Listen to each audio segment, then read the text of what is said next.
Good afternoon, everybody. Please have a seat.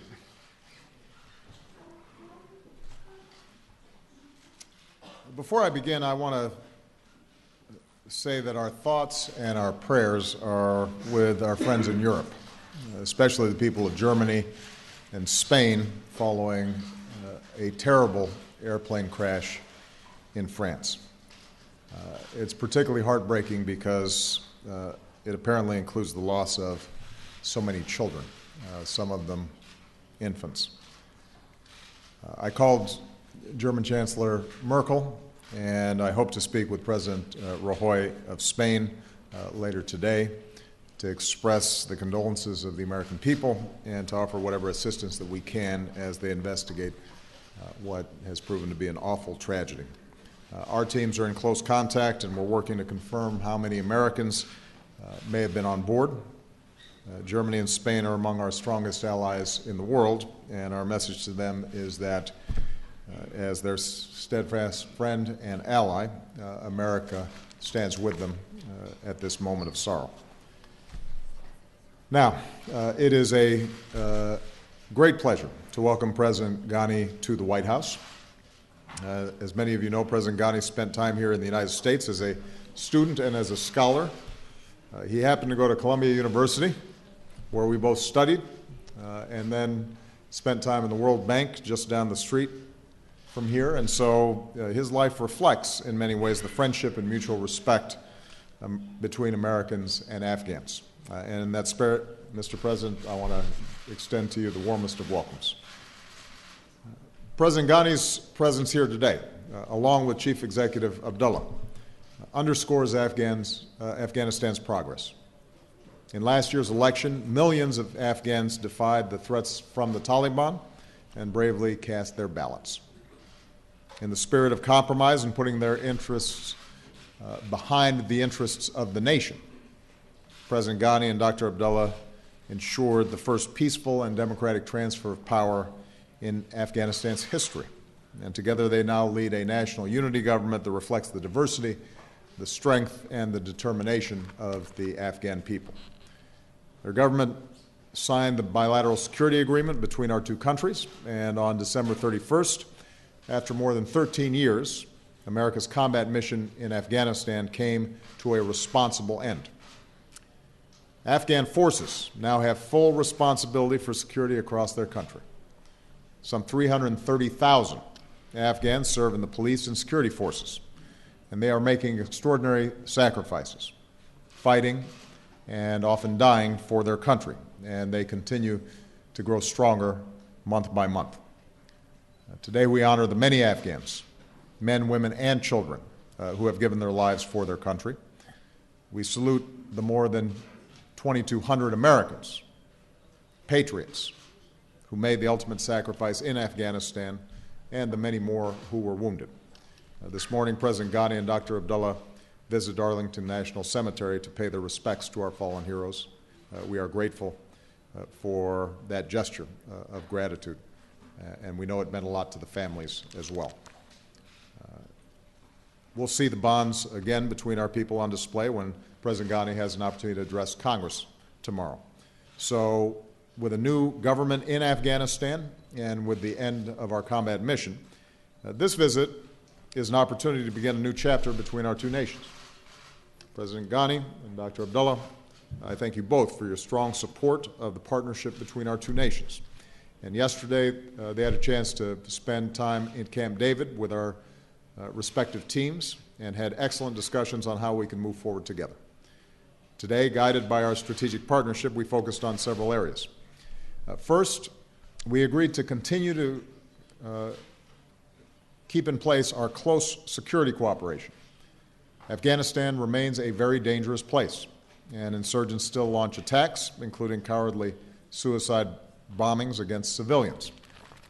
President Ghani is pursuing reforms to further strengthen Afghan security forces, including respect for human rights. And as part of the ongoing NATO mission, the United States will continue to train, advise, and assist Afghan security forces. As we announced yesterday, we'll work with Congress on funding to sustain 352,000 Afghan police and troops through 2017. At the same time, we'll continue to conduct targeted counterterrorism operations, and we agreed to maintain a dialogue on our counterterrorism partnership in the years ahead. Now, at our peak 4 years ago, the United States had more than 100,000 troops in Afghanistan. In support of today's narrow missions, we have just under 10,000 troops there. Last year, I announced a timeline for drawing down our forces further, and I made it clear that we're determined to preserve the gains our troops have won. President Ghani has requested some flexibility on our drawdown timelines.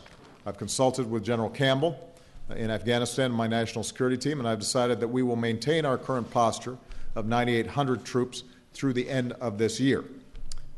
The specific trajectory of the 2016 drawdown will be established later this year to enable our final consolidation to a Kabul-based embassy presence by the end of 2016.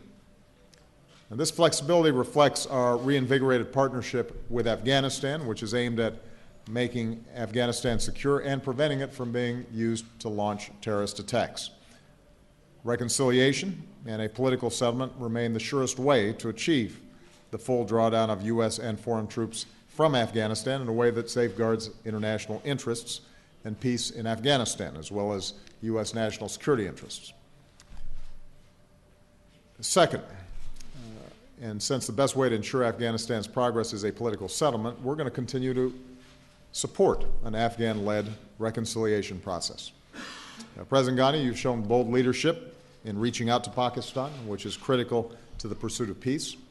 Afghanistan and the United States agree on what the Taliban must do: just break with al-Qaeda, renounce violence, and abide by Afghan laws, including the protections for women and minorities.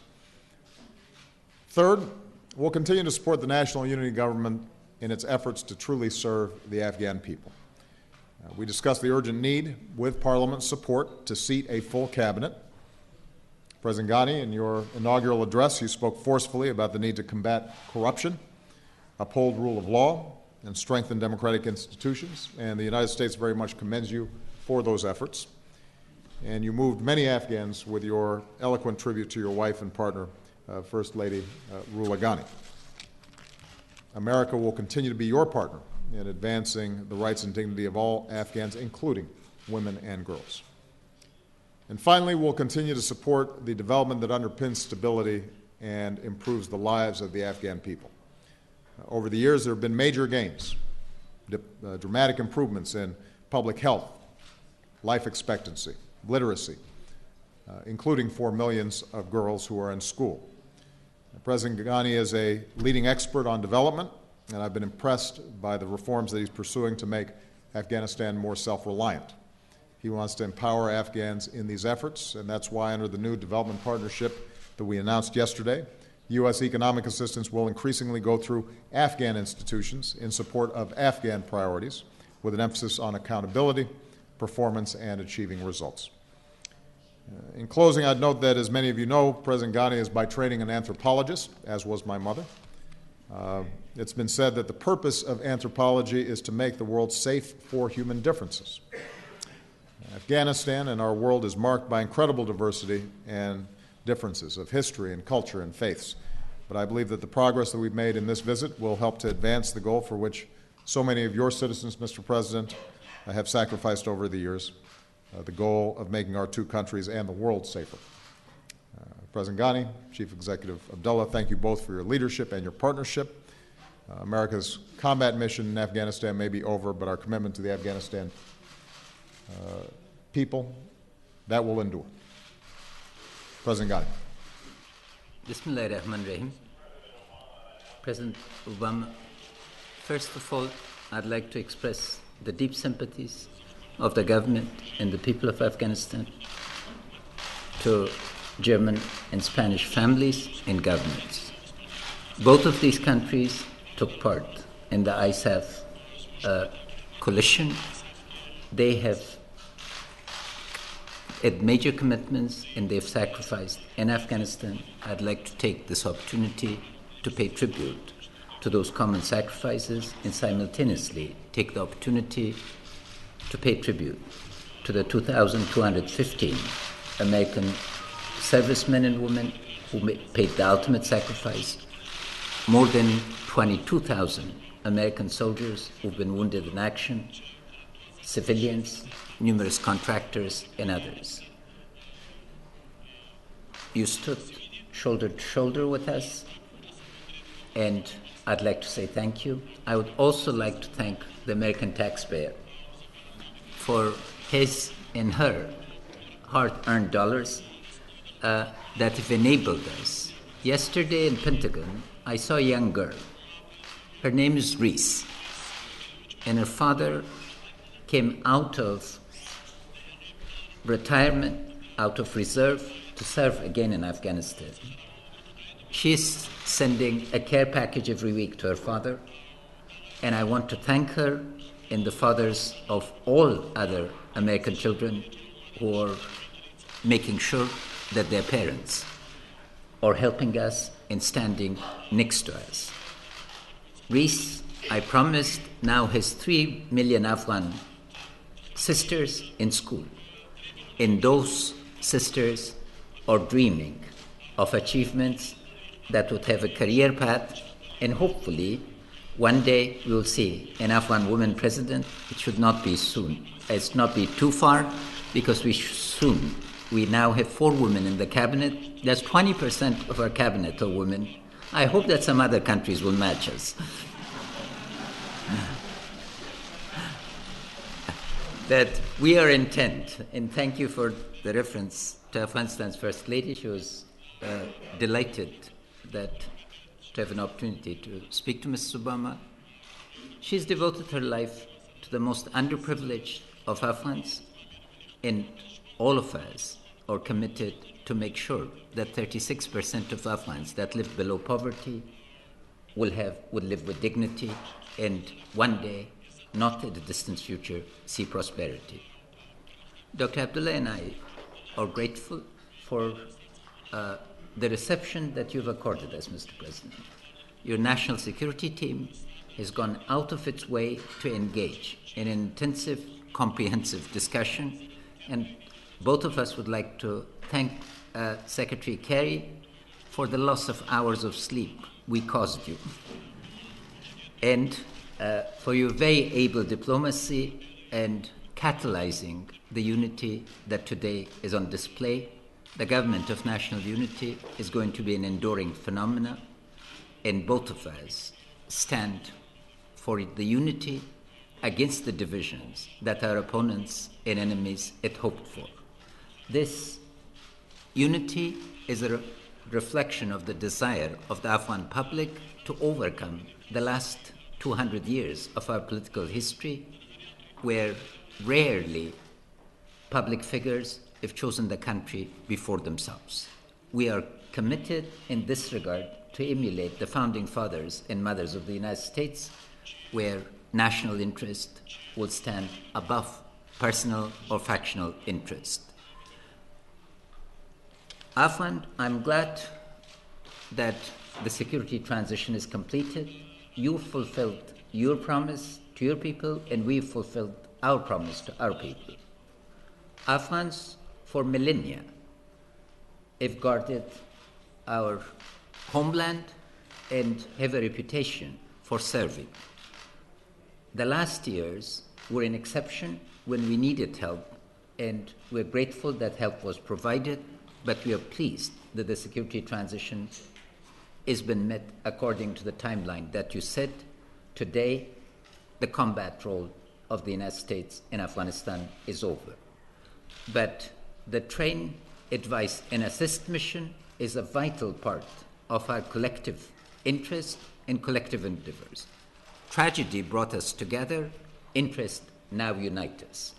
And we can assure you that the government of national unity is revitalized the partnership and looks at this partnership with the United States as foundational, not just for Afghanistan's stability, but for regional and global stability. Much binds us together, and the flexibility that has been provided for 2015 will be used to accelerate reforms to ensure that the Afghan National Security Forces are much better led, equipped, trained, and are focused on their fundamental mission. I'm pleased to say that the departure of 120,000 international troops is not brought about the security gap or the collapse that was often anticipated. I'd like to pay tribute at this moment to the continuous sacrifice of the Afghan security forces, civilians, and a patriotic nation. Our patriotism is part of simultaneously our internationalism. We are unique in that we have embraced democratic ways. We are very proud of our Islamic civilization, but it's an Islam that is truly in dialogue with the world. And we have the capacity to speak truth to terror. They do not speak for Islam, we do. And it's the genuine Islam that is interested in dialogue with civilizations, in cooperation, and endeavor forward. On regional cooperation, we've taken bold and novel steps. We do hope that these steps would be reciprocated because the threats that exist, the changing ecology of terror, are making it imperative that all governments cooperate with each other. Today, the state system, as we've known it, is under attack. These are not classic national liberation movements. These are destructive, nihilistic movements, and it's essential that we confront them with vigor and determination. But we must differentiate between those and Afghan citizens who desire peace. Any political difference, anything that divides us must be resolved politically. And we've shown the wisdom and determination that we can arrive at unity of purpose. So our commitment to peace is clear. What we require is reciprocity so that Afghan patriots will choose the country over themselves and unite in resolving whatever might be that divides us. But we will not have peace with those who use our territory as a proxy for other purposes, as a battleground for alien forces, or as a launching pad for global terrorism. This trip is provided as an opportunity to have a comprehensive overview, and I again want to express thank you for your commitment to submit a bill to Congress for support of our security forces to 2017. There's much work that lies ahead of us, and the flexibility that has been provided will be used to maximum effect to accelerate reforms to ensure that our security forces honor human rights, that they internalize the practices that binds an army, a police force, a secret service to the people. Violence against our people has no place within our security culture, and we will overcome those types of legacies. It's again a pleasure to be standing next to a graduate of Columbia University. There's much that unites us, and your mother was an inspiration to us. I understand that the president of the World Bank actually got the job because he invoked your mother's teachings to convince you that the anthropologist could lead the World Bank. So thank you for according him that rare opportunity. He's doing a great job. All right, with that, let's take a couple questions. Leo Sheng, Military Times. Thank you, Mr. President. This is on, right? Yeah, it's on. I can hear you. With the increased slowdown in the drawdown here, we're looking at more risk, more danger for U.S. troops that are in Afghanistan. How do you justify that to them? How do you tell them that the mission is still worth it? And how do you assure them that there is an end coming to this mission? And for President Ghani, you've talked the last couple of days a lot about the sacrifice of U.S. troops. You were at Arlington earlier today. How do you tell them that this continued sacrifice will be worth it to them as well? Well, first of all, I think it's important, Leo, to remember the timeline for a withdrawal down to a embassy-centered presence, a normalization of our presence in Afghanistan remains the end of 2016. So that hasn't changed. Our transition out of a combat role has not changed. Now, I am the first to say that as long as our men and women in uniform are serving in Afghanistan, there are risks involved. It's a dangerous place. Casualties have come down precipitously as we've engaged in the drawdown. It's been over 90 days since 2 Americans were killed in Afghanistan. That has occurred precisely because we're not in a combat role, and I think it is worth noting the significant casualties that the Afghan security services have incurred. As we've drawn down, they've stood up, and they're fighting. They're fighting with courage and tenacity, and they're getting better month by month. But you can't minimize the sacrifices that our military families make.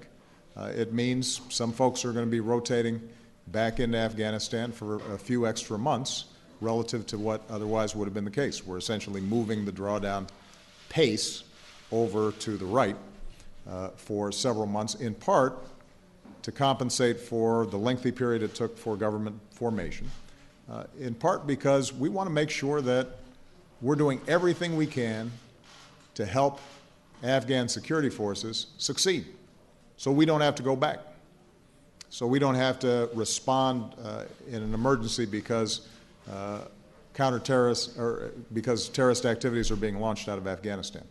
We're on the path to do that, and it was my assessment as Commander-in-Chief that it made sense for us to provide a few extra months for us to be able to help on things like logistics, making sure that equipment is not just in place, but it's also used properly, that the training and advising and strategic input that's been provided continues through this fighting season, in part so that President Karzai, who has taken on the mantle of Commander-in-Chief in a way that we have not seen in the past from an Afghan president, can do a serious review and can assess, here's where our strengths are, here's where our weaknesses are, and we can proceed with more effective joint planning going forward. So, the bottom line is our men and women in uniform make enormous sacrifices. Their families do too. They serve alongside them. This will mean that there are going to be some of our folks who are in Afghanistan under the new schedule who would have been home. But it is important to keep in perspective, first of all, that we've gone down from 100,000 down to under 10,000, that they are not on the front lines because they're not in a combat role. We are doing all that we can do to make sure that force protection is a priority for those who are in Afghanistan. And the date for us to have completed our drawdown will not change. But it is my judgment, it's the judgment of General Campbell and others who are on the ground, that providing this additional time frame during this fighting season for us to be able to help the Afghan security forces succeed is well worth it. In that sense, once again, we are asking our men and women in uniform to fight on behalf of our freedom and on behalf of a more orderly world. It does perhaps raise one thought, which is right now there's a debate going up on Capitol Hill about budgets. This would be a good time for my friends up on Capitol Hill, including on the other side of the aisle, to take a look at their budgets. If we're holding both our defense and non-defense budgets to 2006 levels, it's a lot harder for us to do the job that we need to do, not only on the national security side, but also here at home, making sure that when our men and women come home, and when they potentially go into civilian life, that they've got a strong economy, that their kids have good schools, that they can send their kids to college, that they get the veterans' benefits that they have so richly earned and deserve. That would be a good way for us to express the thanks for the sacrifices they consistently make. I met yesterday the widow of General Green. She would like the memory of her husband to be preserved by a sustainable Afghanistan that is secure. The 2,215 Americans that have died must not die in vain. They must leave behind a legacy of a stable Afghanistan, and it's that preservation of those gains that I think inspires the American servicemen and women to obey the call of their commanders, the order of their commanders. Second, we have taken them out of the harm's way.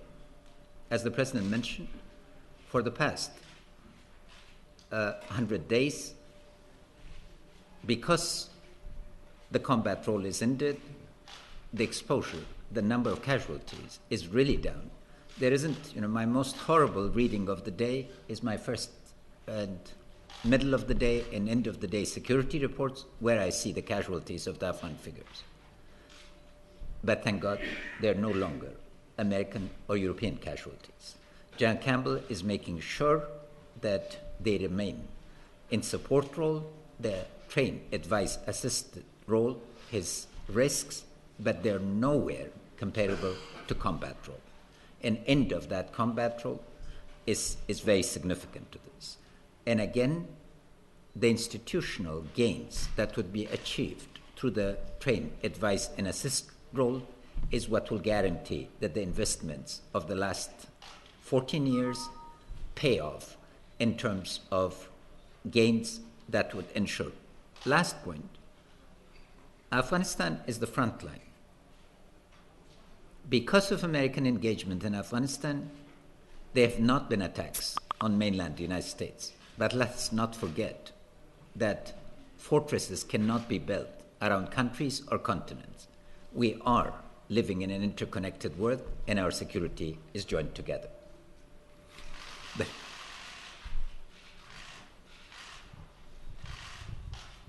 Thank you very much. This is Pervez Kawa from Kabul-based Tashasub Daily newspaper. President Obama, you're talking about the long-term strategic partnership between Afghanistan and the United States. At the same time, you're talking about deadlines, about the withdrawal of the soldiers from Afghanistan. How do you ensure the long-term, or how do you define the long-term strategic partnership after 2017, or from 2017 onward? جناب رئیس جمهور غنی میخواستم بفهمم که شما با چه انتظاراتی What do you expect, Mr. President? ایالات متحده آمریکا آمدین؟ What were the expectation coming to the United States, and what you would like to return with to Afghanistan? بسم الله الرحمن الرحیم. تشکر. انتظارات ما بود. Our expectations were that our cooperation will be enhanced, and we will have a clear vision and practical vision for cooperation, for an enduring cooperation with the United States be there. And this change of environment has occurred, and today the United States government and considers the government of Afghanistan a really reliable partner. Commitments that are made are considerable, and the funding proposal of supporting Afghan security forces by 2017, and it has reached to $4.1 billion. It's nothing less. It's a significant issue. It's a very important issue. And also yesterday, there was a new framework for economic cooperation was laid out, according to which $800 million were made, a commitment were made. Those will be spent through the Afghan budget. But most importantly is the flexibility that has been shown in the area of security cooperation, and this flexibility is going to ensure and provide confidence to our security forces and our people, and also is going to send a very strong message to the region that this cooperation is not short-term, but it's enduring and long-term. Our strategic partnership is based on a very simple principle. We want the Afghan people, through their security forces, directed by their president and commander-in-chief, to be able to provide for their own security. And our goal is to make sure that we are a strong partner in helping to build and sustain effective Afghan security forces. So, from the start, when I first came into office, we put additional U.S. troops, coalition troops, and resources into Afghanistan to shift momentum at a time when the Taliban and the enemies of peace and stability inside of Afghanistan, I think, were moving and had momentum. We broke that momentum. Elections took place, and the Afghan National Security Forces began to build up and get trained and become more and more effective. And because of a successful election and a national unity government and the leadership of President Ghani and Dr. Abdullah, we are now in a position where the Afghan security forces are not only more effective, but they're also better directed by the civilian government. We've been able to draw down and remove ourselves from a combat role, as President Ghani indicated, without collapse, as was predicted. And Afghan soldiers have fought, and they fought well. And obviously there's still improvements to be made, but they're making significant progress. So the strategic partnership involves us continuing to help support Afghan security forces. That means financially. The international community is going to have to continue to provide assistance to the Afghan government, which is carrying a significant security load not only for itself but for the region and in some ways the world. And we've made a commitment to do that.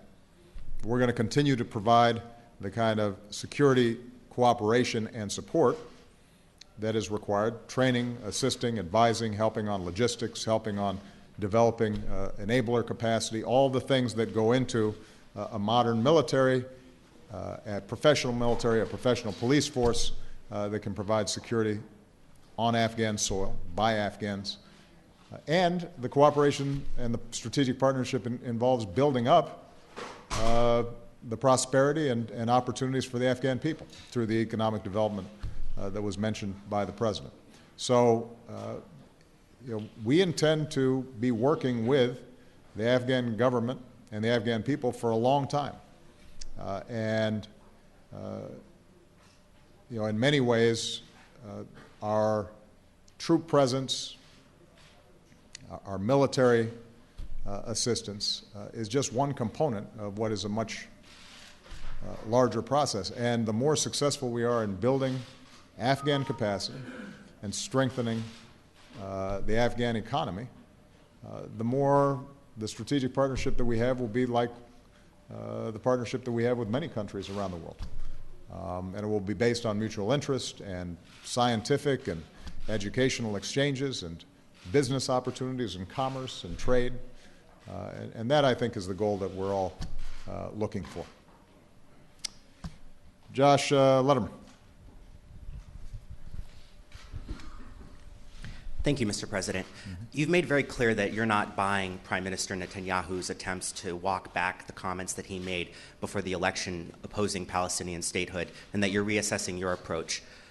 What could Prime Minister Netanyahu do, if anything, in the short term to persuade you that he's serious about Israeli-Palestinian peace and that he's an honest broker that you could work with? Or is it too late to repair that relationship during your presidency? And is there any truth to allegations that Israel was spying on the Iran talks? And President Ghani, if I may, You've been working very hard to pursue reconciliation talks with the Taliban, but there's some indications that that's not going so well and that they may not be willing to sit down with you. What makes you hopeful that you can get those talks off the ground? And do you want the U.S. to be involved in those talks? Let me first of all address your second question about spying allegations. As a general rule, I don't comment on intelligence matters in a big room full of reporters. And I think I'll continue that tradition. But with respect to the possibility of an agreement that ensures that Iran doesn't get a nuclear weapon, we have not just briefed Congress about the progress or lack thereof that's being made, but we also briefed the Israelis and our other partners in the region and around the world. And if, in fact, an agreement is arrived at that we feel confident will prevent Iran from obtaining a nuclear weapon, it's going to be there for everybody to see. And people are going to be able to lift up the hood and see what's in there. So, you know, I have confidence that if there's an agreement, it's going to be a good agreement that's good for American security and Israeli security and the region's security. And if it isn't, then there probably won't be an agreement. So there will be, I think, significant transparency in the whole process. With respect to Israel's relations with the Palestinians, I think it's important to understand that the issue here is not what I believe, but it's what the Palestinians and the parties in the negotiations and the Israeli people believe is possible. That's the most important issue. You know, I've said before, and I'll simply repeat. Prime Minister Netanyahu, in the election run-up, stated that a Palestinian state would not occur while he was prime minister. And I took him at his word, that that's what he meant. And I think that a lot of voters inside of Israel understood him to be saying that fairly unequivocally. Afterwards, he pointed out that he didn't say never, but that there would be a series of conditions in which a Palestinian state could potentially be created. But of course, the conditions were such that they would be impossible to meet anytime soon. So even if you accepted, I think, the corrective of Prime Minister Netanyahu's in subsequent days, there still does not appear to be a prospect of a meaningful framework established that would lead to a Palestinian state, even if there were a whole range of conditions and security requirements that might be phased in over a long period of time, which was always the presumption.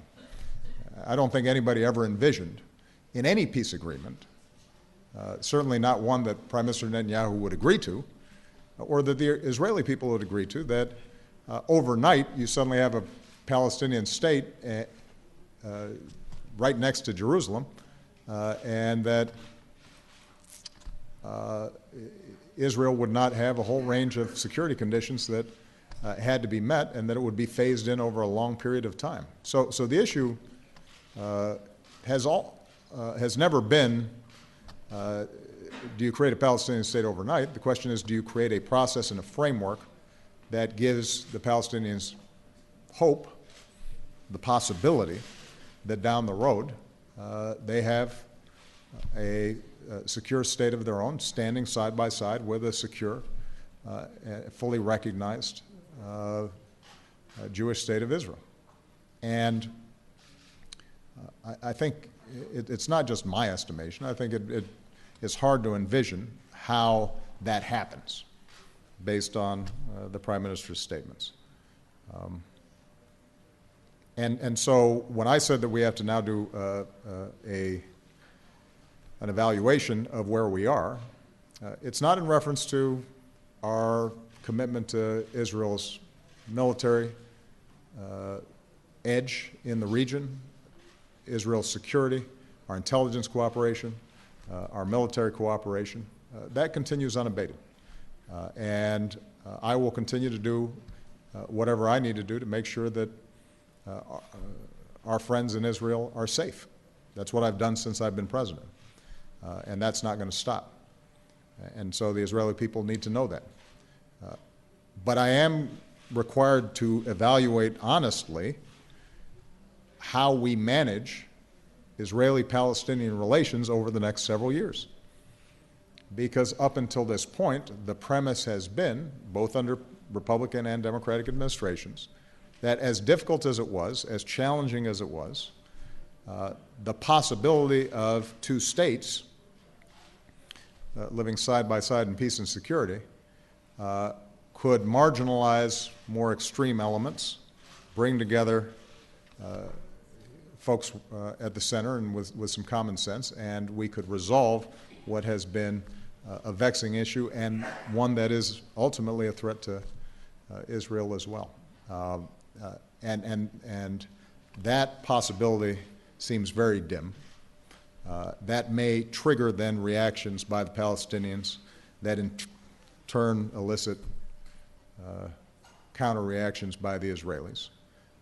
And that could end up leading to a downward spiral of relations that will be dangerous for everybody and bad for everybody. So bottom line, just to summarize here, number one, our military and intelligence cooperation with Israel will continue, unabated, unaffected, and we are absolutely committed to making sure that the Israeli people are safe, particularly from rocket attacks and terrorist attacks aimed on civilians. Number two, that the evaluation that's taking place is specific to what happens between Israelis and Palestinians going forward. We'll continue to engage the Israeli government as well as the Palestinians and ask them where are they interested in going and how do they see this issue being resolved. But what we can't do is pretend that there's a possibility of something that's not there. And we can't continue to premise our public diplomacy based on something that everybody knows is not going to happen, at least in the next several years. That is something that we have to, for the sake of our own credibility, I think we have to be able to be honest about that. And I guess one last point about this, because obviously I've heard a lot of the commentary. There's a tendency, I think, in the reporting here to frame this somehow as a personal issue between myself and Prime Minister Netanyahu. And I understand why that's done, because when you frame it in those terms, the notion is, well, if we all just get along and everybody cools down, then somehow the problem goes away. I have a very businesslike relationship with the Prime Minister. I've met with him more than any other world leader. I talk to him all the time. He is representing his country's interest the way he thinks he needs to, and I'm doing the same. So the issue is not a matter of relations between leaders. The issue is a very clear, substantive challenge. We believe that two states is the best path forward for Israel's security, for Palestinian aspirations, and for regional stability. That's our view, and that continues to be our view. And Prime Minister Netanyahu has a different approach. And so this can't be reduced to a matter of somehow let's all hold hands and sing Kumbaya. This is a matter of figuring out how do we get through a real knotty policy difference that has great consequences for both countries and for the region. Okay? Is there supporting Palestinian statehood in the UN? we're going to do that evaluation. We're going to partly wait for an actual Israeli government to form. Peace is our priority. Don't make premature judgments. And what we have asked from the United States, and President Obama has graciously supported it, is to support an Afghan-led and Afghan-owned peace process. And we are confident that this approach will bear the results in time. Peace is always difficult, and it requires focus, attention, and sacrifice, and that's what we are willing to do to bring it about. Moment as view. Thank you very much, Mr. President. I have got a question to Mr. Obama. You just mentioned that Afghanistan is still a dangerous place. While it's a dangerous place, is it the right decision to draw down the force level at a time when it's a dangerous place, and meanwhile Afghan forces are less equipped and they cannot fight truly? خغل ولسمشر تاسو نه زما پښتنه که څه هم مخکې مطرح شوه د سولې پروسه کومه ځانګړې peace process. What was your initial or your request from the United States President? سعادت ایالات متحده امریکایی The United States has agreed to with us that the peace process will be led by Afghans, and Afghans will be will continue this process, and it will be led by Afghans, and this is obvious for us, and we are thankful for their support. Afghanistan is still a dangerous place. The way it's going to become less dangerous is by Afghan security forces and Afghan police being capable of keeping law and order and security in the country. And that is not going to happen if foreign forces are continually relied upon for the basic security of Afghanistan. So there are going to be specialized areas where we can cooperate, dealing with some of the most vicious terrorist networks. There's going to be intelligence cooperation and counterterrorism cooperation, and there are going to be specialized areas where we can provide logistical support and training and enabling support. But the fact is that unless Afghan soldiers and Afghan police are able to maintain security, at some point, someday, the United States and other coalition forces would leave. And the good news is, what we've seen as we've removed ourselves from combat roles is that the Afghan security forces have stepped up.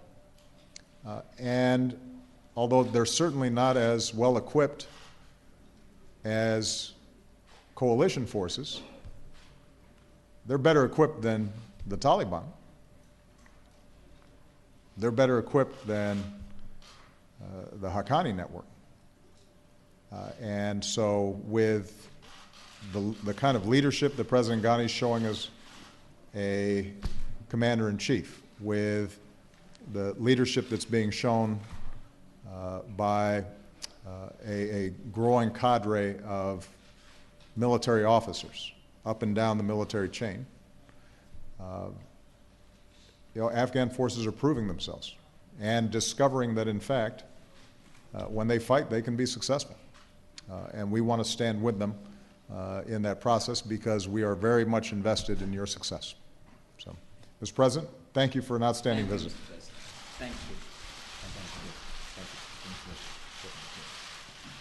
Thank you. And thank you for that.